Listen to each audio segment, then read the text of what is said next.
మీ అందమైన ప్రయాణం ప్రారంభించండి. 49 మీ తల్లిదండ్రులు కావాలనే కలలను సాకారం చేయడానికి సహాయపడుతుంది.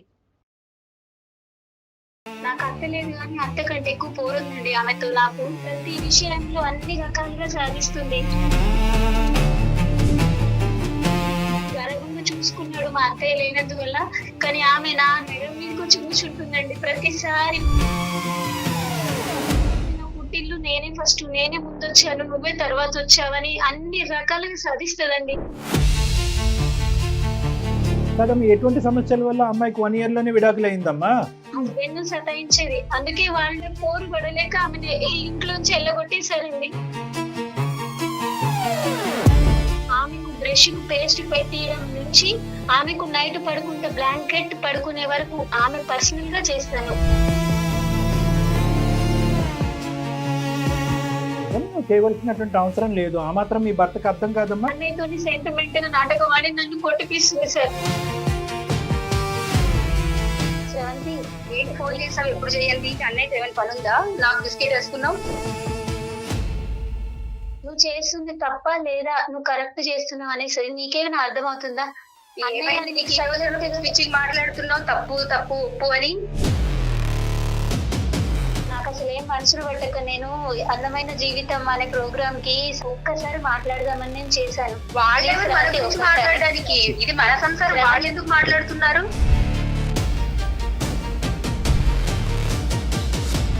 తను మంచి నేర్పిస్తే నేను నేర్చుకునే పొజిషన్ లో తప్పేముందమ్మా? తనకు ఎలాగో పిచ్చి పెట్టి మాట్లాడుతుంది. అసలు ఏ సమస్య లేకుండా అక్కడ మీ దాకా వచ్చింది. కనీసం మీరైనా తన కౌన్సిలింగ్ ఇవ్వండి. నువ్వు ఏలికేస్తే కాలికేస్తున్నావు తల్లి, కాలికేస్తే ఏలికేస్తున్నావు. నేను మా అన్నయ్య వాళ్ళ ఇంట్లో ఉండడం తప్పంటారా?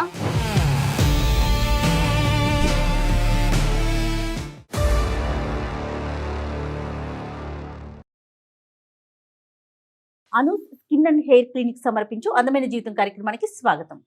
నమస్తే కళ్యాణ్ గారు. సుప్రియ అనే ఒక అమ్మాయి మనకి మెయిల్ చేశారండి.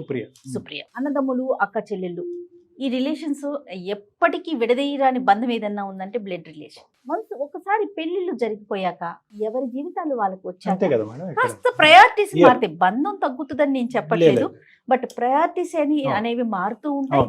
సిచ్యువేషన్ తగినట్టుగా మార్పులు చేసుకుంటూ వెళ్ళాలి, అప్పుడే కదండి ముందుకు వెళ్తాం. అలా చేసుకోలేక కన్ఫ్యూజ్ అయ్యి ఎటు బ్యాలెన్స్ చేసుకోలేక ఇబ్బంది పడుతున్న వాళ్ళు మన దాకా వచ్చారండి. సుప్రియ ఒక ఫ్యామిలీ. సో సుప్రియ అనే అమ్మాయి మనకి మెయిల్ చేశారండి. పూర్తి డీటెయిల్స్ తనే మాట్లాడతానండి. సార్ సుప్రియ కాల్ చేయండి.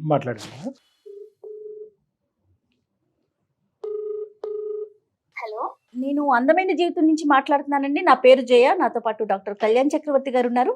సార్ మాట్లాడతారా? మాట్లాడతాను మేడం. నమస్తే సార్. నమస్తే అమ్మా, మీరేం చేస్తూ ఉంటారమ్మా? మీ సమస్య ఏంటి? సార్ నా పేరు సుప్రియ అండి. రైట్. మా హస్బెండ్ పేరు అరవింద్ గారు. మా పెళ్లి 4 సంవత్సరాలు అవుతుందండి. 4 years. అతను ఏం చేస్తుంటాడమ్మా? ఆయన సాఫ్ట్వేర్ ఎంప్లాయ్. 2 సంవత్సరాల పాప ఉందండి నాకు. మా అత్తయ్య గారు చనిపోయారు. మా మామయ్య గారు టీవీ పేషెంట్ అండి, రిటైర్డ్ ఎంప్లాయ్. ఓహోహో. అంటే మీ పెళ్లికి ముందు చనిపోయారమ్మా అత్తయ్య, లేదంటే పెళ్లి తర్వాత? పెళ్లికి ముందు చనిపోయారు. అరవింద్ అన్నదమ్ములు, అక్క చెల్లెమ్మా? ఒక చెల్లెలు ఉందండి. సమస్య అంతా చెల్లె గురించేనండి. అవునా? అంటే చెల్లె గురించి తప్పు చెప్పడం అని కాదు కదండి. నాకు అత్త లేదు కానీ అత్త కంటే ఎక్కువ పోరుందండి ఆమెతో. నాకు చెల్లెలంటే ఎవరికైనా రక్త సంబంధమే, ప్రేమనే, ఇష్టమే ఉంటది. ఆయన చూపించే ప్రేమ మూర్ఖత్వంగా ఉంటుంది, అది నాకు బ్యాడ్ చేస్తుంది. గర్వంగా చూసుకున్నాడు మా అత్తయ్య లేనందువల్ల, కానీ ఆమె నా మెడ మీదకి వచ్చి కూర్చుంటుందండి ప్రతిసారి. ప్రతి విషయంలో నన్ను చాలా బాధిస్తుందండి. నిజంగా తనకి పెళ్ళయిందమ్మా? ఎంత వయసున్న పిల్ల? ఆమెకు పెళ్ళైందండి. ఆమెకి 26 సంవత్సరాలు. 1 సంవత్సరం ఉన్నదండి వాళ్ళ అత్తగారి ఇంట్లో, డైవర్స్ తీసుకొని వచ్చేసిందండి. అక్కడ కూడా అవునండి. ప్రెసెంట్ మా ఇంట్లోనే ఉంటుంది, ప్రతి విషయంలో డామినేట్ చేస్తుంది. కాదమ్మా, అమ్మాయి విడాకులు అవటానికి అంత త్వరగా విడాకులు అవటానికి కారణం ఏంటమ్మా? అసలు ఎవరిని అర్థం చేసుకోదండి. ఆ అమ్మాయి చెప్పిందే వినాలి. నా పుట్టిల్లు నేనే ఫస్ట్, నేనే ముందొచ్చాను, నువ్వే తర్వాత వచ్చావని అన్ని రకాలుగా సాధిస్తుందండి. అసలు నిజం చెప్పాలంటే నాకు అత్త లేదు, అత్త కంటే ఎక్కువ పోరండి ఈమెది. అక్కడ అత్తగారింట్లో కూడా అతను సతాయించేది, హస్బెండ్ సతాయించేది. అందుకే వాళ్ళు గయ్యాలి గంపండి ఒక్క విషయంలో చెప్పాలంటే. అందుకే ఆమె పోరు పడలేక ఆమెను ఈ ఇంట్లోంచి వెళ్ళగొట్టేశారండి. కనీసం ఆ అమ్మాయి తన పర్సనల్ లైఫ్ కూడా పాడైపోయింది అని కూడా అనుకోవట్లేదండి. ఇప్పుడు ఇక్కడికి వచ్చి నన్ను సాధిస్తుందండి. ఏంటమ్మా దీని అంతటి కారణం ఏంటి? ముందుగా చెప్పాలంటే ఫస్ట్ ఆమెను గారాబం ఎక్కువ చేశాడండి మా హస్బెండ్ చాలా మంచివాడు మేడం. తన మీద నాకు ఏ కంప్లైంట్ లేదు. ఓకే.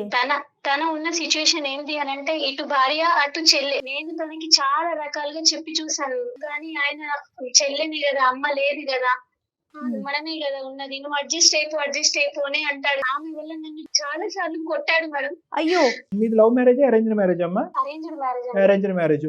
అప్పుడు ఎలా ఉండేవారు అమ్మ? ఈ అమ్మాయి రాకముందు మీరు మీ హస్బెండ్? ఈ అమ్మాయి రాకముందు చాలా బాగున్నారు. ఈ అమ్మాయికి పెళ్లి కాకముందు కూడా ఆ అమ్మాయి బాగానే ఉంటుంది కదా, పెళ్ళైన తర్వాత వెళ్తుంది, సెట్ అవుతుంది అని అనుకున్నానండి. బాగా అంటే బాగా సాధిస్తుంది సార్, నేను చెప్పుకోలేకపోతున్నాను సార్. నో వి అండర్స్టాండ్ అమ్మా, we understand your pain and we appreciate whatever is happening with you. అది మాకు అర్థం అవుతుంది. కొన్ని పూర్వాపరాలు మనం తెలుసుకోవాలమ్మా, ఎందుకంటే లోపం మీ సైడ్ ఏమన్నా ఉందా అనేది కూడా విశ్లేషించవలసిన బాధ్యత. ఎందుకంటే ఇద్దరు ఒకే వయసు ఉండేటటువంటి ఆడపిల్లలు, మీ ఇద్దరు 26, 28 ఆల్మోస్ట్. మీ ఇద్దరి మధ్యన అలా అత్తగారు కోడల్లాగా మీ ఇద్దరి మధ్యన రైవలరీ రావడం అనేది దురదృష్టకరం. ఎప్పుడైనా కూడా మీ హస్బెండ్ గారు మీ ఇద్దరి మధ్యన ప్రైవేట్ గా ఉన్నటువంటి సమయంలో, అవును మా చెల్లెలి యొక్క బుద్ధి అలాంటిదే, ఆ అమ్మాయి చిన్నపిల్లల మనస్తత్వం కాబట్టి కొద్ది సర్దుకుపో అనే విధంగా వాళ్ళ చెల్లి యొక్క తప్పుని ఎప్పుడన్నా నీ ఎదుర్కొంటే అంగీకరించారా? అలాగే చెప్పాడు సార్. అలా చెప్పడం వల్లనే ఆమె ఇంకా ఎక్కువ చేస్తుంది సార్. ఈ విషయం కనీసం అమ్మాయికి తెలియకుండా బాగుండేది, కానీ అన్నయ్యనే నాకు సపోర్ట్ చేస్తున్నాడు కదా అని చెప్పేసి ఆమె నెత్తినెక్కి కూర్చుంటుందండి ప్రతి విషయంలో అండి. ఇప్పుడు మీరు అడిగారు సార్, ఇద్దరు ఒకటే ఏజ్ కదా, మరి ఎవరిది తప్పు నాకు తెలియాలి అని అంటే మీరు ఏంటి అన్నారు కదా సార్. చిన్న ఎగ్జాంపుల్ చెప్తాను సార్. నేను ఇంట్లో పనంతా నేనే చేస్తాను సార్. ఆమెకు బ్రష్ కు పేస్ట్ పెట్టియడం నుంచి ఆమెకు నైట్ పడుకుంటే బ్లాంకెట్ పడుకునే వరకు ఆమె పర్సనల్ గా చేస్తాను. ఇంట్లో వంట పని అయినా, బట్టలు తుక్కడమైనా, గిన్నెలు తోమడమైనా ప్రతి పని నేనే చేస్తాను. మా మామయ్య గారు పేషెంట్ కదా, తనని చూసుకోవాలి, మా హస్బెండ్ ని చూసుకోవాలి. ఇవన్నిటికీ నాకు ఏం బాధ లేదండి, నేను ఇది బాధ్యతగా భావిస్తాను. ఒక్కొక్కసారి లేట్ గా లేస్తుంది సార్. లేట్ గా లేచి ఆమె టిఫిన్ చేయకుండా బాక్స్ కూడా, లంచ్ బాక్స్ కూడా తీసుకోకుండా వెళ్ళిపోతుంది సార్. ఏంటమ్మా ఆఫీస్ జాబ్ చేస్తుందా తను? అవును మేడం, తను నర్సింగ్ గా చేస్తుంది. ఓకే. ఆఫీస్ కి వెళ్ళి తీసుకోకుండా మళ్ళీ వచ్చిన తర్వాత అన్నయ్య చూడు వదిన ఎట్లా చేస్తుంది, నాకు టిఫిన్ కూడా పెట్టలేదు, పొద్దున టిఫిన్ కూడా చేయకుండా, నాకు లంచ్ బాక్స్ కూడా పెట్టకుండా నన్ను ఏం పట్టించుకుంటలేదు. ఆవిడే నర్స్ అమ్మా, ఇక్కడ నువ్వు ఆవిడకి సేవలు చేస్తే ఆవిడ వెళ్ళి పేషెంట్లకు సేవ చేస్తుందా? టూత్ బ్రష్ మీద పేస్ట్ పెట్టుకోలేదు ఆవిడ? నా భర్త ఒకటే మాట చెప్తాడు సార్, అమ్మ లేదు కదా, మనమే చూసుకోవాలి, తనకు ఇప్పుడు ఎక్కడ ఫ్యామిలీ లేదు.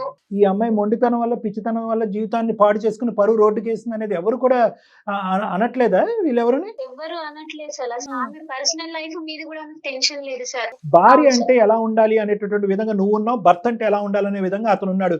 ఈ రోజు ఈ అమ్మాయి మధ్యలో దూరి మీ ఇద్దరి మధ్యన చివాట్లు పెడుతుంది, గొడవలు పెడుతుంది అనేది ఆ మాత్రం ఇంగితం మీ ఆయనకి తెలియదమ్మా? చెల్లి నీ పని నువ్వు చూసుకో అని అంటున్నాడా? లేదంటే ఆ అమ్మాయి అక్కడ డైవర్స్ తీసుకుని ఇక్కడికి వచ్చి బాధపడుతుంది కాబట్టి ఆ అమ్మాయిని ఇంకా కాస్త పేషెంట్ గా చూడాలని అనుకుంటున్నాడా? ఆయనకు కూడా తెలుసు సార్, ఈ అమ్మాయి కొంచెం మొండిది, చెప్పిన మాట వినదు, తనకు కావాల్సిందే కావాలంటుంది అని తన మనస్తత్వం తెలుసు సార్. నాకు కూడా చెల్లి లాంటిదే సార్. నేను ఇప్పుడు మీకు చెప్పడం కూడా ఏదో తన మీద నేను షికాయత్ చెప్పాలి, తనేదో చెడిపోవాలని చెప్పట్లేదు సార్. నేను కోరుకునేది ఒకటే సార్, ఆమె నా జీవితంలో డిస్టర్బ్ చేయొద్దు. తను మా ఇంట్లో ఉన్నా పర్వాలేదు సార్, కాకపోతే తను మంచిగా కలిసి ఉండాలి. నాకు కూడా ఒక చెల్లి లాంటిదే సార్. తను నాతో కలిసి ఉండాలి, మంచిగా ఉండాలని అనుకుంటున్నాను. నేను చేసే పనిలో ఆమె సహాయం చేయాలని కూడా నేను అనుకోవట్లేదు. చిన్న మాట సార్, సినిమాకి వెళ్తే నాకు ప్రైవసీ లేదు, మాతో వస్తా అంటుంది. గుడికి వెళ్తానంటే ప్రైవసీ లేదు. నాకు 2000 రూపాయల డ్రెస్ కొనుక్కుంటే ఆమెకు నాకు 2500 కావాలంటది. 2500 డ్రెస్ ఆమెకు నచ్చినా నచ్చకపోయినా కాస్ట్ చూస్తారు సార్. ఈమె కంటే నాకు ఎక్కువ ఉండాలి, వదిన కంటే నాకు ఎక్కువ ఉండాలి, ఈ అమ్మాయి పై చేయి ఉండాలి అన్నయ్య కళ్ళల్లో. Okay sir. ప్రతి విషయం సినిమాకి వెళ్ళినా కూడా అంతే సార్. ఈ సినిమా వెళ్ళాలి, ఆ సినిమా వెళ్ళాలని, ఏ సినిమా వెళ్ళామని నా హస్బెండ్ నన్ను అడిగినా కూడా నేను ఏదైతే అడుగుతానో దానికి అపోజిట్ గా అడుగుతుంది సార్. ఇంకా ఇలా కూడా చెప్తుంది సార్, నా హస్బెండ్ తో ఉద్యోగం చేయకుండా ఇంట్లోనే ఉంటుంది అని చెప్పేసి ఇలా చెప్తుంది సార్. నేను ఉద్యోగానికి వెళ్తే నా పాపని ఎవరు చూస్తారు, మా మామయ్యని ఎవరు చూస్తారు? బిజినెస్ అమ్మా, తను చదువుకుంది, తను ఒక నర్స్ కింద పని చేసుకుంటుంది, నువ్వు ఇంట్లో పిల్లల్ని చూసుకుంటున్నావు, తప్పే ఉంది. అది బాక్స్ తీసుకెళ్లకుండా, కావాలని తీసుకెళ్లకుండా, తను తప్పు చేసి తను లేవకుండా, తను లేట్ చేసుకొని ఇంటికి వచ్చిన తర్వాత అన్న నాకు వదిన బాక్స్ కూడా పెట్టలేదు, టిఫిన్ కూడా పెట్టలేదు, నేను అంత భారం అయిపోయినా మీకు అని చెప్పేసి అన్నయ్యతో సెంటిమెంట్ గా నాటకం ఆడి నన్ను కొట్టిపిస్తుంది సార్. చాలా సార్లు ఇలా చేసింది. చెల్లి వైపు వేలెత్తి చూపెట్టాలా, లేదంటే అన్నయ్య వైపు నీ భర్త వైపు వేలెత్తి చూపెట్టాలమ్మా? ఏమ్మా ఇతనికి కామన్ సెన్స్ లేదా? మీరిద్దరు ఇష్టపడి పెళ్లి చేసుకున్నారు, ఒక ఒక ఒక ఆడపిల్లని కన్నారు. భార్యకి ఇచ్చేటటువంటి స్థానం చెల్లెలు వెనక్కి రావడంతో రివర్స్ యూటర్న్ తిరిగి చెల్లి వెనక్కి వస్తే భార్య స్థానం పోయినట్టేనమ్మా. ఇతని ఇంగితం ఏమైంది, ఇతని చదువు ఏమైంది, ఇతని సంధి ఏమైంది? ఎంతసేపు తన ఆడపడుచుని అనుకుంటుంది కానీ వీళ్ళ హస్బెండ్ చేసేది. ఇప్పుడు ఒకటి సింపుల్ పాయింట్ అమ్మా, ఈ రోజు నువ్వు గట్టిగా అంటే కనుక ఆడపిల్లకి తప్ప, లేదంటే చెప్పేటటువంటి వాళ్ళు లేకపోవటం అన్న. తల్లి లేదు, తల్లి చిన్న వయసులో చనిపోయింది. ఇద్దరు మగాళ్ళు, మంచం పట్టినటువంటి ఒక తండ్రి. బాధ్యత ఎవరిదమ్మా? తండ్రి బాధ్యత అయినా, అన్నయ్య బాధ్యత అయినా, ఒక మగాడు బాధ్యత అయినటువంటి అమ్మాయిని లైన్లో పెట్టవలసినటువంటి ఆలోచన అతనికి ఉండాలి. నెంబర్ 1. నెంబర్ 2, చెల్లింతే చెల్లింతే చెల్లింతే అని చెప్పి 3 సంవత్సరాల పాటు ప్రేమించినటువంటి ఒక భార్య కాకుండా పోయింది. ఆ అమ్మాయిని ఎక్కడ పెట్టాలో అక్కడ పెట్టుంటే ఎంత బాగుండేది. వీళ్ళు ఏదైతే పెళ్లికి ముందు తప్పు చేశారో, పెళ్లి తర్వాత ఆ అమ్మాయి విడాకులు తీసుకొచ్చి ఇక్కడ కూర్చున్న తర్వాత అదే తప్పు కంటిన్యూ అవుతుంది. రేపొద్దున మళ్ళీ ఇదే తత్వంతో మళ్ళీ పెళ్లి చేస్తాడు, ఇంకోటి బక్కర అవుతాడు. సో మీ భర్తను కూడా ఇక్కడ మాట్లాడాలమ్మా. ఇక్కడ వాస్తవానికి ఏంటంటే, ఆ అమ్మాయితో మాట్లాడమని చేసావా ఈరోజు ఈమెయిల్, లేదంటే మీ ఆయనతో మాట్లాడమని చేసావా మాకైతే తెలియదు. కానీ ఇక్కడ ఖచ్చితంగా list of people who should be trained. ఎలాగ ఈ అమ్మాయిని పెంచాలి, ఎలా ఈ అమ్మాయిని చూసుకోవాలి, లేదంటే ఈ అమ్మాయి ఒక ఉపద్రవం, కొంపలు ముంచేటటువంటి ఒక ఉపద్రవం, మీ కొంపను ముంచుతుంది, రేపొద్దున మళ్ళీ వెళ్ళి ఇంకో కొంపను ముంచుతుంది, అక్కడ కూడా విడాకులు అవుతుంది. తప్పుగా అనుకోకండి. ఈ మనస్తత్వం అనేది చాలా డేంజర్. ఆ మనస్తత్వాన్ని లైన్లో పెట్టవలసినటువంటి బాధ్యత మీ భర్త మీద ఉంది. దానికి ప్రధానంగా అమ్మో నాయనో అని మీ ఆయన భయపడటం ఆగితే అప్పుడు ఈ అమ్మాయిని సెట్ చేసుకోవచ్చు. మీ ఆయనది కూడా ఈక్వల్గా తప్పు ఉందని చెప్పడం నా ఉద్దేశం అమ్మ. తను ఇటు భార్యని చెప్పలేక, అటు చెల్లెని బుజ్జగించలేక, నువ్వు ప్రతిదానికి సర్దుకుని వెళ్ళిపోతున్నావు. మీ ఆయన రెచ్చిపోతున్నాడు. ఏమే ఇలా మాట్లాడుతావు? వయసులో పెద్దనైనటువంటి వదినతో ఇదేనా మాట్లాడేది? నీకు అక్కడ తప్పు చేసి వచ్చి ఇక్కడ పెంట పెడతావు అని చెప్పి ఆ అమ్మాయికి ఒక మాట చెప్పకుండా నిన్ను కొట్టేవాడు కన్ఫ్యూజ్ అవుతున్నాడు అని అంటావా? అతనేం కన్ఫ్యూజ్ అవ్వట్లేదమ్మా, చాలా క్లారిటీతో వచ్చింది. మన ఆడపిల్ల మన దగ్గరే ఉంటుంది, ఈ ఆడపిల్ల మాత్రం బయట ఆడపిల్ల. అయ్యో రామా, నీ స్థానాన్ని నువ్వు బలపరుచుకో. నువ్వు బ్రష్ల మీద టూత్ పేస్ట్లు పెట్టక్కర్లేదు, టిఫిన్ బాక్స్ లో ప్యాకింగ్లు చేయక్కర్లేదు. ఫోన్ కు ఛార్జింగ్ కూడా నేనే పెట్టాలి సార్, అది కూడా ఓలా చేస్తుంది. నీకంటూ ఒక వ్యక్తిత్వం ఉంది, నీకంటూ కొన్ని హక్కులు ఉన్నాయి, కొన్ని ఆనవాయితీలు ఉన్నాయి, కొన్ని పద్ధతులు ఉన్నాయి. దయచేసి వ్యక్తిత్వాన్ని చంపేసుకుని అలా నీచంగా కిందకి దిగిపోకండి అమ్మా. ఫస్ట్ డే నుంచి నువ్వు అలా మాట్లాడుంటే కనుక ఈరోజు సబ్జెక్ట్ ఇంకో విధంగా ఉండేది. అది ఇక్కడ దాకా వచ్చేదానివే కాదు. మీ ఆయన ప్యాంపర్ చేస్తున్నాడు కదా, నువ్వు ప్యాంపర్ చేసావు. నీ కూతురికి ఇచ్చే టైం కంటే ఈ అమ్మాయికి ఎక్కువ టైం ఇస్తున్నావు నువ్వు. ఇప్పుడు మళ్ళీ నువ్వు ఇంటికి వెళ్ళాక మీ ఆయనతో గొడవ పెట్టుకోమని నా ఉద్దేశం కాదు. ఇక్కడ నీ తప్పు ఉంది, మీ ఆయన తప్పు కూడా ఉంది. ఉద్యోగం చేయమని చెప్పడమే కాకుండా పుట్టింటి నుంచి డబ్బులు తీసుకురమ్మని చెప్పేసి కూడా చాలా గొడవ చేస్తుంది సార్. ఈ తాగుతూ ఒక మాట చెప్పాను, శ్రవంతి మంచిగా పెళ్లి చేసుకొని నువ్వు కూడా హ్యాపీగా లైఫ్ ఉండొచ్చు కదా, మంచి ఉద్దేశంగా మళ్ళీ పెళ్లి చేసుకోమని చెప్పారు. అవును మేడం.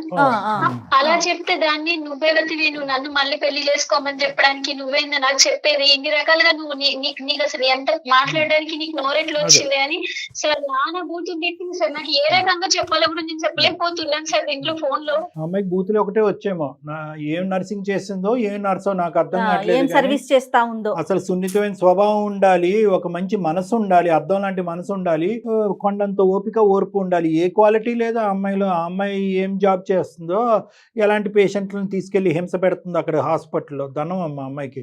సరే, ఇవన్నీ కాదమ్మా. ఈ రోజు మేము ప్రత్యేకంగా మీ ఆయనతో మాట్లాడి మీ ఆయన ద్వారా ఆ అమ్మాయిని కంట్రోల్ చేయాలా, లేదంటే డైరెక్ట్ గా ఆవిడకేనా మాట్లాడాలి?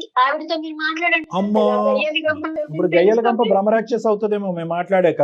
అమ్మాయి ఎక్కడుందమ్మా ప్రస్తుతం? హాస్పిటల్లో ఉంది సార్. కల్పమ్మా, ఫోన్ కలిపి ఒక 2 నిమిషాలు తల్లి. ఒకటి, మామూలుగా మీరిద్దరూ ఎప్పుడైనా ఫోన్ లో మాట్లాడుకుంటే అసలు మాకు కూడా అర్థం కావాలి కదా. మేము ఉన్నాము అని చెప్పగానే అమ్మాయి పాలిష్డ్ గా మాట్లాడుతుందేమో కదా, అలా కాకుండానే ఆ అమ్మాయి స్వరూపం, నిజ స్వరూపం తెలియాలంటే మామూలుగా క్యాజువల్ గా నువ్వు మాట్లాడు. తర్వాత నాకు ఈ పద్ధతులు నచ్చట్లేదు, నేను భరించలేకపోతున్నాను, నాకేదో ఒక తేలాలి అనే ఉద్దేశంతో ఒక సలహా గురించి ఇలా అందమైన జీవితానికి ఫోన్ చేశాను. ఒకసారి ఆ సార్ వాళ్ళు నాతో మాట్లాడుతూ ఒకసారి నీకు కూడా ఫోన్ కలపమన్నారు శ్రవంతి. ఒక 2 నిమిషాలు మాట్లాడాను రిక్వెస్టింగ్ గా, అప్పుడు చెప్పమ్మా.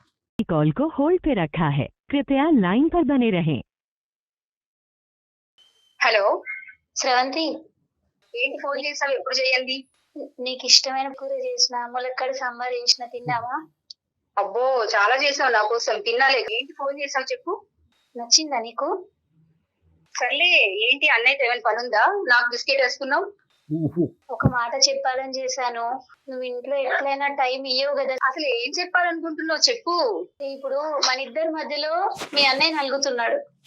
నేను నీకు చాలా, అన్నయ్యకి ఏమైంది? అన్నయ్య చాలా బాగున్నాడుగా. అన్నయ్య బాగున్నాడని నీకు అనిపిస్తుంది, నాకు అర్థమవుతుంది. ఒక్కసారైనా నువ్వు కనీసం అన్నయ్య గురించి ఆలోచించినా? నువ్వు చేస్తుంది తప్ప లేదా నువ్వు కరెక్ట్ చేస్తున్నావు అనేసి నీకేమైనా అర్థమవుతుందా? ఏమైంది నీకు? పిచ్చి మాట్లాడుతున్నావు, తప్పు తప్పు ఉప్పు అని. ఇప్పుడు అన్నయ్య సైలెంట్ గా ఉన్నాడంటే దాని అర్థము సంతోషంగా ఉన్నాడని కాదు శ్రవంతి. నీకు మా అనిపిస్తుంది అన్నయ్య శ్రవంతి, బాధంతా నీ వల్లే అసలు.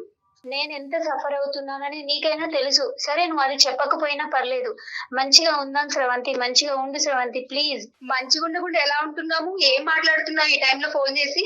నాకు అసలు ఏం మనసులు పట్టక నేను అందమైన జీవితం అనే ప్రోగ్రామ్ కి సార్ వాళ్ళు చెప్తుంటారు, అందరికి సలహాలు చెప్తారు, అందరి భవిష్యత్తు బాగుంది. నేను చూశాను, చాలా సార్లు చూశాను, రివ్యూస్ చూశాను, అన్ని రకాలుగా బాగుంది. ఒక్కసారి మాట్లాడదామని నేను చేశాను. వాళ్ళెవరు మన గురించి మాట్లాడడానికి? ఇది మన సంసారం, వాళ్ళు ఎందుకు మాట్లాడుతున్నారు? అది కాదు పాయింట్. శ్రవంతి, ఒక్కసారి నువ్వు మాట్లాడితే నీకు అర్థం అవుతుంది. ఒక్కసారి నువ్వు మాట్లాడంతే. అసలు ఇవన్నీ నువ్వు ఎలా చేస్తున్నావు? అసలు నీకు ఎవరు చెప్పారు ఇలా చేయమని? అలా చేయమని తనకి ఎవరో అంటే ఇప్పుడు చెప్పారు కదా. ఒకటమ్మా, ఎవరు శ్రవంతి, 1 మినిట్ అమ్మా, నువ్వు నర్సువి, నేను డాక్టర్ని. సో కాస్త మన ఇద్దరం ఒక లెవెల్లో మాట్లాడుకోవచ్చు మనం. ఓకే, మన ఇద్దరం మెడికల్ ప్రొఫెషనల్, మన అందరి మీద ఒక బాధ్యత ఉంటుంది. అందులో ప్రధానంగా ఉండవలసింది ఓపిక, ఓర్పు, సహనం అనేటటువంటిది. నీకు ఆ సహనం ఉంది. ఒక 2 నిమిషాలు ఒక సహనంతో నేను చెప్పేటటువంటి 2 మంచి మాటలు వింటామనే ఉద్దేశంతో ఈ స్వేచ్ఛను తీసుకుని మేము బ్యాక్గ్రౌండ్లో ఉండి ఆ అమ్మాయిని మాట్లాడమని చెప్పామమ్మా. తప్పైతే క్షమించు. ఒక్క చిన్న మాట అమ్మా, ఒక 5 నిమిషాలు మాట్లాడావు తల్లి. వదిన అనే మాట అనలేదేంటమ్మా? ఆవిడ మీ వదిన కాదా? అంటే 20 సార్లు వదిన శ్రవంతి. మాట్లాడితేనే ప్రేమ ఉన్నట్టా? నో అలా అనట్లేదు. జస్ట్ ఒక క్యాజువల్ డౌట్ నేను అడిగానమ్మా. అంటేనే ప్రేమ ఉన్నట్ట, లేకపోతే ప్రేమ కాదు. అట్లీస్ట్ వదిన అనాలి, లేదంటే సుప్రియ అనాలి. ఆ అమ్మాయి కష్టపడి ఒక 2 కూరలు చేసి రుచిగా ఉందా అని అడిగింది. అదేదో బూతుమాట్లాగా అది తీసి పక్కన పెట్టు, నాకు బిస్కెట్ వేస్తున్నావు. ఇప్పుడు ఫోన్ చేయని ఆవిడ ఫోన్ చేసి నాతో మాట్లాడుతుంది No, no, అంటే madam. అడుగుతున్నాను. అమ్మ నోనో, నేను ఒక్క ప్రశ్న నేను అడుగుతాను. ఆవిడ ఎవరమ్మా నీకు? వదిన అవుతుంది. అంటే తల్లి తర్వాత తల్లి కదా. కాదండి, నాకు అర్థం అవ్వలేదు. తనకి ఏం సమస్య ఉందని అసలు మీ దాకా వచ్చింది నాకు అర్థం అవ్వట్లేదు. అమ్మ ఏమీ లేకుండా అయితే మా దగ్గర వచ్చి ఉండదు కదమ్మా. అసలు ఇప్పుడు తల్లి మా అన్నయ్య ఒక రాణిలాగా చూసుకుంటున్నాడు. అన్నయ్య చూసుకునేవాడు. బయటికి ఇప్పుడు మనం వెళ్ళట్లేదు, హ్యాపీగా ఇంట్లో ఉంటుంది. నేను కష్టపడుతున్నా, మా అన్నయ్య కష్టపడుతున్నాడు. తను హ్యాపీగానే ఉంటుంది కదా. ఏ సమస్య ఉందని నీ దాకా వచ్చింది? నీ గురించి ఏమీ వ్యతిరేకంగా చెప్పలేదు ఆ అమ్మాయి. ఆ అమ్మాయి ఒకే ఒక మాట అంది, ఏమండి నేను ఎంత బాధపడినా, నేను ఎంత అనుభవించినా కూడా ఈరోజు ఆ అమ్మాయి రేపొద్దున వేరే ఇంటికి వెళ్ళవలసినటువంటి అమ్మాయి కొద్ది సున్నితత్వం అనేది నేర్చుకుంటే మంచిది, కొద్దిగా ఆలోచన అనేది మంచిది, ఒక మానవత్వంతో ఆలోచించడం అనేది మంచిది, కొద్దిగా సాఫ్ట్ గా ఉండాలి ఆవిడ, అది నేర్పించడానికి నేను ట్రై చేస్తుంటే కనుక రామ అంటే బూతులాగా ఈ అమ్మాయి నామే తిరగబట్టడం మొదలుపెట్టింది. రేపొద్దున ఆ అమ్మాయి భవిష్యత్తు గురించి ఆలోచిస్తూ నాకు బాధగా ఉందని చెప్పి నీ భవిష్యత్తు గురించి మాకు చెప్పిందమ్మా. ఓ అంటే ఇప్పుడు తను మంచి నేర్పిస్తే నేను నేర్చుకునే పొజిషన్ లో తప్పే లేను. ఉందమ్మా? సారీ, నీకన్నా తప్పే పెద్దది కాదు ఉందమ్మా? కదా, పెద్దదే కదా ఆవిడ. ఈ రోజు నువ్వు ఒక ఇంటి నుంచి వచ్చేసావు, ఏ కారణం చేసి వచ్చేసావు అనేటటువంటి మాట నేను మాట్లాడిన ఈ రోజు. కానీ అక్కడి నుంచి నువ్వు వచ్చావు అంటే కనుక నీ సైడ్ ఏ తప్పు లేకుండా నువ్వు ఈ రోజు ఇక్కడికి రాలేదమ్మా. రేపొద్దున ఆ తప్పు సరిదిద్దుకోవాలి అనేటటువంటిది బుద్ధి చెప్పేటటువంటి స్థానంలో ఒక తల్లి పాత్రలో నీకంటే 2 years పెద్ద ఆమె. నేను మా అన్నయ్య వాళ్ళ ఇంట్లో ఉండడం తప్పంటారా? నువ్వు ఏలికేస్తే కాలికేస్తున్నావు తల్లి, కాలికేస్తే ఏలికేస్తున్నావు. ఆ అమ్మాయి మాట్లాడేటటువంటి మాటలు మేమేమి బ్లైండ్ గా నమ్మేసి నీ దగ్గర రాలేదు. ఈ అమ్మాయితో నీకు ప్రాబ్లం ఏంటి? ఈ అమ్మాయి ఏమైనా నీకు ఇబ్బంది పెడుతుందా? నాకేం ప్రాబ్లం లేదు కాబట్టి నేను సైలెంట్ గా ఉన్నానండి. తనకేం ప్రాబ్లం వచ్చిందని మీ దాకా వచ్చింది? కాదు, తను మీరు అంటున్నారు కదమ్మా, ఆ అమ్మాయికి ఏ ఫుల్ టైం జాబ్ లేదు, మేమే బయటకు వెళ్ళి కష్టపడుతున్నాం, ఈ అమ్మాయికి ఇంట్లో తిని పడుకుంటుందని అంటున్నావు కదా. మరి ఇంకేం కావాలండి? చాలా ప్రశాంతంగా ఉంది కదా బయట. బాక్సుల్లోకి అన్నం కూర ఎవరు ఇస్తున్నారమ్మా? ఎలా వచ్చేస్తున్నాయి? వాటంతా అవి నడుచుకుంటూ వచ్చేస్తున్నాయా? మీ మరి బట్టలు అవి కూడా కబోర్డ్ లోకి, చేయకపోతే ఇంకేం చేస్తుందండి? నేను ఒక మాట చెప్తా వినమ్మా, కబోర్డ్ లోకి బట్టలు వాటంతట వాటికి వెళ్ళిపోతున్నాయా? గిన్నెలు వాటంతట అవే శుభ్రంగా అయిపోతున్నాయా? ఇంట్లో పని అంతా ఎవరు చేస్తున్నారు? అవును మేడం, టూత్ బ్రష్ ప్రపంచంలో మీద ఇంకెవరు పేస్ట్. చేయట్లేదా మేడం? అదేనమ్మా, నువ్వు చేసే పని నువ్వు చేస్తుంటే తను చేసే పని తను చేస్తా ఉంది కదా. అమ్మ, subject is not about employment. Yes, ఏమండి మేడం గారు, మనం పని సబ్జెక్ట్ ఇస్ గురించి నాట్ అబౌట్ మాట్లాడట్లేదు ఎంప్లాయ్మెంట్. ఇక్కడ. ఈ అమ్మాయికి మీరు వచ్చిన తర్వాత మీ అన్నయ్య మీ వదిన ఎలా ఉన్నారు, మీరు రాకముందు మీ అన్నయ్య వదిన ఎలా ఉన్నారు అనేది మీ కళ్ళకు కనిపించట్లేదా? వాళ్ళు ఇబ్బంది వాళ్ళు పడుతున్నారా? చాలా హ్యాపీగానే ఉన్నారండి. అది వాళ్ళు మీరు హ్యాపీగా అనుకుంటే ఉన్నారు ఎట్లాగా? ఇంట్లో. That is something that you are thinking madam. You are thinking it that way. ఇక్కడ మీరు బరువు అయ్యారనో, మీరు అనవసరమైనటువంటి ఇంట్లోకి వచ్చేసి సమస్యలు తెస్తున్నారు అని చెప్పి మేము వేలెత్తి చూపెట్టట్లేదు. ఎవరి పని వాళ్ళు చేసుకుంటే కనుక, ఈడు జోడుగా అందరూ హ్యాపీగా ఉంటే కనుక ఈ కుటుంబంలో ఏమీ లేదు. అంటే కొత్త జీవితాన్ని ప్రారంభించాలి అనే ఆలోచన చేసుకో అని అనటం తప్పమ్మా? అసలు మీకు అలాంటి ఆలోచన అవును లేదా? మేడం, అది నా డెసిషన్ కదా. వాళ్ళు బరువు అయిపోతున్నారా? మా అన్నయ్య ఏ రోజు నేను బరువు అని చెప్పలేదు. ఈవిడికి ఎందుకు బాధ వచ్చింది? దీన్ని బరువుగా ఎలా తీసుకుంటావు తల్లి? అమ్మ అసలు ఏం మాట్లాడుతుందండి ఆవిడ? నువ్వు దయచేసి పెడర్థాలు తీసుకోవద్దమ్మా. ఒక సింపుల్ లాజిక్, ఓపెన్ మైండ్ తో ఆలోచించండి. ఈ రోజు ఆ అమ్మాయి మాకేదో కంప్లైంట్ పెట్టింది కాబట్టి మీకు బుద్ధి చెప్పడానికి మేము కాల్ చేయలేదు. మీరందరూ ఫైనల్ గా ఎలా హ్యాపీగా ఉంటారు అనేటటువంటి ఆలోచనతోనే మేము చేసాం. అమ్మ నీకు మీ వదినతో ఏమైనా ప్రాబ్లం ఉందంటే, నాకు మా వదినతో ఏ ప్రాబ్లం లేదో అని నువ్వు అన్నావు, అయినా కానీ గొడవలు అవుతున్నాయి. ఒకటి అర్థం చేసుకో అమ్మా, ఏ కారణం చేత అక్కడ వదిలేసి ఆ ఇల్లు వదిలేసి ఈ ఇంటికి వచ్చావు, అది ఎంత నీ పర్సనల్ అయినా కూడా మీ యొక్క వ్యక్తిత్వం, మీ ఆలోచన వల్ల, మీ తొందరపాటుతనం వల్ల కాదా అది డ్యామేజ్ అయింది ఆ మ్యారేజ్? నా ఒక్కదాని తప్పు ఉండదు కదండి. ఒక్కదాన్ని అనలే కదమ్మా, నేను ఇందాక ఏమన్నాను, ఆవగింజంత ఉండొచ్చు, 10% ఉండొచ్చు, 20% ఉండొచ్చు. ఆ 20% 10% సరిదిద్దుకోవాల్సినటువంటి బాధ్యత ఒక ఆడపిల్లగా నీ నెత్తి మీద ఉంది. రేపొద్దున భవిష్యత్తు వైపు నువ్వు మళ్ళీ పెళ్లి చేసుకుంటావా, ఇలాగే ఉంటావు అనేది నాకు తెలియదు, కానీ ఆ క్యారెక్టర్ అనేటటువంటి మార్చుకోవాలి అనే ఉద్దేశం తల్లి లేనటువంటి ఒక తల్లి పాత్రలో ఉన్న నీ వదిని చెప్తుందమ్మా. దాన్ని ఎందుకు మీరు అవును సార్, తనకు ఎలాగో పిచ్చి పట్టి మాట్లాడుతుంది. పిచ్చి పట్టి. ఏ సమస్య లేకుండా అక్కడ మీ దాకా వచ్చింది. కనీసం మీరైనా తన కౌన్సిలింగ్ ఇవ్వండి. అమ్మా మాకు ఎవరికి కౌన్సిలింగ్ ఇవ్వాలో మాకు బాగా తెలుసు. మేము మీ ఇద్దరు సంభాషణలో విన్నటువంటి 10 minutes లో ఎవరి పాత్ర ఏంటి అనేది చాలా క్లియర్ కట్ గా అర్థం అవ్వాలనే ఉద్దేశంతోనే ఆ అమ్మాయికి మేము ఏం చెప్పామంటే, you start the conversation, don't declare that we are in the background. మీ వెనకాతలు ఉన్నామని చెప్పకుండా మాట్లాడు. వదిన అనే పలకరింపు లేదు, ఒక కన్సర్న్ లేదు. ఆ అమ్మాయి పెట్టినటువంటి ఫుడ్ ఎవరి గురించి పెట్టవు అనేటటువంటి విధంగా మాట్లాడుతున్నావు. అన్నయ్యతో నేను ఏమన్నా రికమెండ్ చేయాలా, అందుకే నువ్వు నాకు బిస్కెట్ ఇసురుతున్నావు అన్నట్టు మాట్లాడుతున్నావు. ఇవి ఎగ్జాంపుల్స్ కావా? నీ వ్యక్తిత్వం ఏంటి, నీ ఆలోచన ఏంటి అనేది, నీ ఉద్దేశం ఏంటి అనేది అర్థం అవటానికి వాళ్ళిద్దరి మధ్యన నువ్వు పుల్ల పెడుతున్నావు, భార్యాభర్తల మధ్యన పుల్ల పెడుతున్నావు అని అనుకోవటానికి ఇక్కడ లేదా? ఆ 4 మాటలు చెప్పట్లేదా మాకు? నేను ఒకటే చెప్తున్నానమ్మా, ఈ రోజు మీ వదిన గురించి నువ్వు మారమని నేను అనట్లేదు, మీ అన్నయ్య గురించి మారమని అనట్లేదు. నీ భవిష్యత్తు దృష్ట్యా మారమనేటటువంటి ఉద్దేశంతో ఆ అమ్మాయి ఏడుస్తూ బాధపడుతూ ఇందాక చెప్పినంత అంతా విన్న తర్వాత సుప్రియ తర్వాత నాకేమనిపించింది అంటే కనుక, ఓహో ఈ అమ్మాయి ఫైనల్గా ఆ అమ్మాయి బ్రతుకుతుంది, ఏ పీజీ హాస్టల్లోనూ పెట్టండి, అప్పుడు కానీ నేను నా మొగుడు సుఖపడలేవు అనే కోరుతుందేమో మా ద్వారా అని అనుకున్నాం. కానీ అలా అనలేదు ఆ అమ్మాయి. సార్ ఇలా అయితే సర్వనాశనం అయిపోతుంది సార్, ఆ అమ్మాయి జీవితం కళ్ళెదురుకుంటే సర్వనాశనం అవుతూ ఉంటే కనుక నా మొగుడు సంతోషంగా ఉండలేడండి, అతనికి సర్వస్వం ప్రాణానికి ప్రాణం తన చెల్లే అనేటటువంటి ఉద్దేశంతో తను ఏమంటుందంటే, ఆ అమ్మాయిని మార్చండి సార్, ఆ అమ్మాయి ఉద్దేశాన్ని మార్చండి, ఆలోచనని మార్చండి అంటున్నారు. తప్ప నాన్న? సార్ నేను ఎందుకు పీజీలో ఉంటాను సార్, అది నా ఇల్లు, నాకు రైట్స్ ఉన్నాయి. మా అన్నయ్య ఇల్లు నా ఇల్లు, మా అమ్మ తర్వాత నాది స్థానం అక్కడ. బయట నుంచి వచ్చింది ఆ అమ్మాయి, కావాలి ఆ అమ్మాయికి అంతగా కష్టంగా ఉంటే తను వెళ్ళిపోమనండి, అన్నయ్యని వదిలేసి విడాకులు ఇచ్చి వెళ్ళిపోమనండి, తనకన్నా బెటర్ గా ఇంకా వస్తుంది మంచిగా. ఈ అమ్మాయి ఏమొచ్చి మీకు నేర్పించమంటుంది, మీరేమొచ్చి ఆ అమ్మాయికి నేర్పించమంటున్నారు విడాకులు ఎలా తీసుకోవాలి. నువ్వు వచ్చేసావు కదా, ఇంకా అందరినీ వెళ్ళిపోమని చెప్తావు. పెళ్ళన్నా ఒక వ్యవస్థ అన్నా, ఒక నమ్మకం, ఒక పద్ధతి. పెన్నులుంటే కనుక సంతకాలు పెట్టడమే అనుకున్నావు. మా జీవితం ఒక పక్క నుంచి తాలిబొట్లు కట్టించుకోవటాలు, ఇంకోసారి సంతకాలు పెట్టుకుని విడాకులు తీసుకోవటాలా? ఇదేనా వ్యవస్థ, ఇదేనా సాంప్రదాయం? ఓపెన్నెస్ ఉండాలమ్మా మైండ్ లో. నన్ను మాట్లాడే వాళ్ళందరూ నన్ను క్రిటిసైజ్ చేయడానికే పుట్టారు, కామెంట్ చేయడానికే పుట్టారు, కంపేర్ చేయడానికే పుట్టారు. మీరు మాట్లాడితే నన్ను బూతు మాటలు మాట్లాడుతున్నారని చెప్పి ఎందుకమ్మా క్లోజ్ ఎండెడ్గా ఉంటావు? ఓపెన్గా ఉండు. మనుషులు అనేటటువంటి వాళ్ళు, పెద్దరికంలో ఉండేవాళ్ళు, నీ భవిష్యత్తు కోరుకునే వాళ్ళు, నిన్ను ప్రేమించేటటువంటి వాళ్ళు, నీ జీవితం బాగుపడాలని మాట్లాడుతున్నారమ్మా. నీ జీవితాన్ని బాగు చేసేటటువంటి ఎవరికి హక్కు లేదా? భవిష్యత్తు గురించి భయం లేదా? గతం గురించి బాధ లేదా? నువ్వు తెలివైన దానివి అయి ఉండొచ్చు, ఒక నర్సింగ్ ప్రొఫెషన్లో ఉండుండొచ్చు, నలుగురు జీవితాలు ప్రాణాలు కాపాడేటటువంటి స్థానంలో నువ్వు ఉండొచ్చు. కానీ ఇంటర్పర్సనల్ లైఫ్, ఫ్యామిలీని నిలబెట్టుకోవటంలో నువ్వు ఓటమి పాలయ్యావు. ఈరోజు ఓటమి పాలయ్యావు. నీ కుటుంబాన్ని నిలబెట్టడం, బంధాలని పెంచుకోవటం, బాధ్యతలు నిర్వర్తించటం అనేటటువంటి అంశాలు తెలియకుండా పెరిగినటువంటి వ్యక్తి నువ్వు. ఈరోజు నేర్పించేటటువంటి కొంతమంది మనుషులు వస్తే చీ పోండ్రా మీరెవరు అని అంటున్నావు నువ్వు.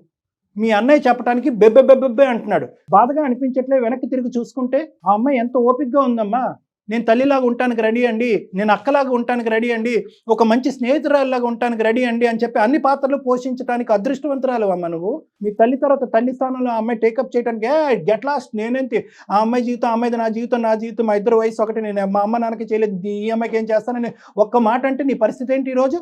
2 నిమిషాలు పడుతుంది ఆ అమ్మాయికి మీ అన్నయ్య చేత నీ వీపు పగలు కొట్టించడానికి. నిజంగా నేను చెప్తున్నాను, ఈరోజు 2 నిమిషాలు చాలు. నా పర్సనల్ లైఫ్ చాలా డిస్టర్బ్ అయింది, అది నాకు తెలుసు. నేను కూడా నా చేతులారా చేసుకున్నాను. ఎక్కడ ఏది నాది తప్పు అని ఎవరు వేలెత్తి చూపిస్తారో అనే ఒక టెన్షన్, నాలో భయం అన్ని ఉండిపోయాయి. నేనే తప్పు చేశానంటే మాత్రం ఒప్పుకోను. సరే నన్ను ఏం చేయమంటారో చెప్పండి. మీకు మీ బ్రదర్ ఎంతో, ఆవిడకి వాళ్ళ భర్త అంతా. ఒక చెల్లిగా నీకు ఎలా అయితే న్యాయం చేయాలో ఆ న్యాయం చేస్తాడు, ఒక భార్యగా ఆవిడకి న్యాయం చేస్తాడు. వాళ్ళిద్దరి మధ్యన నువ్వు వెళ్ళటానికి ప్రయత్నం చేయొద్దు, మీ ఇద్దరు బంధం మధ్యన ఆ అమ్మాయి రావడానికి ట్రై చేయొద్దు. ఈ క్వైట్నెస్ ఉంటే కనుక అతను చాలా నైస్గా బ్యాలెన్స్ చేయగలడు ఈ ఫ్యామిలీని కానీ ఇదంతా. నిజంగా అతను కూడా శాండ్విచ్ అయిపోతున్నాడు. ఫస్ట్ ఆఫ్ ఆల్ వీళ్ళిద్దరూ కూడా నా యొక్క భవిష్యత్తు, నా యొక్క వెల్ఫేరు, నా యొక్క మంచి కోరుకునే మాట్లాడేటటువంటి వాళ్ళు అని చెప్పి please please please remember that you don't have enemies in this family. ఈ ఇంట్లో నీకు అన్న అనే ఒక శత్రువు, వదిన అనేటటువంటి శత్రువు నీకెవరు లేరు. నీ శ్రేయస్సు కోరుకుని నీ మంచితనం కోరుకునే వాళ్ళు ఉన్నారు. ఇదే నువ్వు ఒక ఇంట్లోకి వెళ్తే అక్కడ ఒక ఆడబడుచు ఉంటే ఆ ఆడబడుచు తన బ్రష్ మీద నువ్వు టూత్పేస్ట్ పెట్టి ఉద్యోగాలు మానేసి పగలనక సాయంత్రానిక వంట వార్పులు చేసుకుంటే నచ్చకపోతే టైం డిలే అవుతే ప్లేట్లు ఇసిరేసేటటువంటి వాతావరణం అక్కడ ఎలా ఉంటే కనుక ఎంత భయంకరంగా ఉంటుందో ఒక్కసారి ఆ స్థానంలో, ఎందుకంటే నువ్వు కూడా వేరే ఇంటికి వెళ్ళి నువ్వు వచ్చిందాను కాబట్టి చెప్తున్నానమ్మా. ఈ అమ్మాయి అన్నీ నమ్ముకుని అన్నీ వదులుకుని ఈ కుటుంబంలోకి వచ్చిందమ్మా. ఇప్పటి వరకు సుఖ సంతోషాలతోనే ఉన్నారు, ఇప్పుడు కూడా ఉన్నారు. ఎటొచ్చి నీ మనస్పర్ధలు, నీ అనాలోచితం, నీ తెలివి తక్కువతనం అనేటటువంటి కాస్త తీసి పక్కన పెట్టి ఓపెన్ మైండ్ సెట్తో ఇది నా కుటుంబము, వీళ్ళందరూ మంచి వాళ్ళు, నా శ్రేయస్ కోరుకునేటటువంటి వాళ్ళు అనే విధంగా ఆలోచించుకుంటే అంత సెట్ అయిపోయినట్టునమ్మా. ప్లీజ్, ఇది నేను పూర్తి స్థాయిలో నేను ఇక్కడికిక్కడగా న్యాయం చేయలేకపోయినా మీ ఆడబడుచు వినే అంత పరిస్థితి వరకు తీసుకురాగలిగాను. 4-5 మాటలు నిశ్శబ్దంతో ఆలోచించే పరిస్థితికి తీసుకొచ్చాను. ఆ అమ్మాయి ఆలోచిస్తుంది. నేను మానసికంగా నా పెళ్లిలో డ్యామేజ్ అవటం వల్ల ఒక డిఫెన్స్ మెకానిజం వాడుతూ నన్ను ఎక్కడ అందరూ చిన్న చూపు చూస్తారనే ఉద్దేశంతో పైకి లేచేటటువంటి ప్రయత్నంలో అనవసరంగా పరిగెడుతున్నాను నేను. నా మాట అంది కాబట్టి దయచేసి మీ ముగ్గురు కలిపి మీ వారు, మీ ఆడబడుచు, మీ ముగ్గురు కలిపి నా దగ్గరికి ఒక్కసారి రండి. మనం ఒక్కసారి కూర్చొని మాట్లాడుకుంటే పెద్ద విశేషాలు అంశాలు ఏమీ లేవమ్మా. ఇక్కడ కేవలం మిస్అండర్స్టాండింగ్స్ అండ్ కమ్యూనికేషన్ డిఫికల్టీస్ అంతే. మీరు చెప్పిన దాంట్లో ఖచ్చితంగా ఆమె మారుతుందని నాకు 100% నమ్మకం ఉంది సార్. నేను లక్ష్మీదేవి లాగా అనుకుంటాను సార్. థ్యాంక్ యూ అమ్మా. స్రవంతి సార్ ఒకసారి రండి అమ్మా. కలుస్తాం మిమ్మల్ని. ఎక్కడ మీరు హైదరాబాద్ లో ఏ హాస్పిటల్? ఒకసారి మనం మ్యూట్ చేద్దాం కానీ నాకు చెప్పండి, ఏ హాస్పిటల్లో వర్క్ చేస్తున్నారు మీరు? సార్ వచ్చి కలవండి. నేను ఒకసారి వచ్చి కలిస్తే కనుక దాన్ని బట్టి will pave the pathway. Okay, don't worry. All the best అమ్మా. Thank you. ఆ పిల్లేదో ఆలోచనలో పడింది, జస్ట్ ఒక స్టెప్ డౌన్ అయింది. బట్ మీ దగ్గరకు వచ్చి కూర్చుంటే కౌన్సిలింగ్ లో మాట్లాడితే ఇంకాస్త ఆలోచన రావచ్చు. తప్పకుండా మేడం. రైట్ కళ్యాణ్ గారు, మరో ఎపిసోడ్ లో మళ్ళీ కలుద్దామండి. నమస్తే.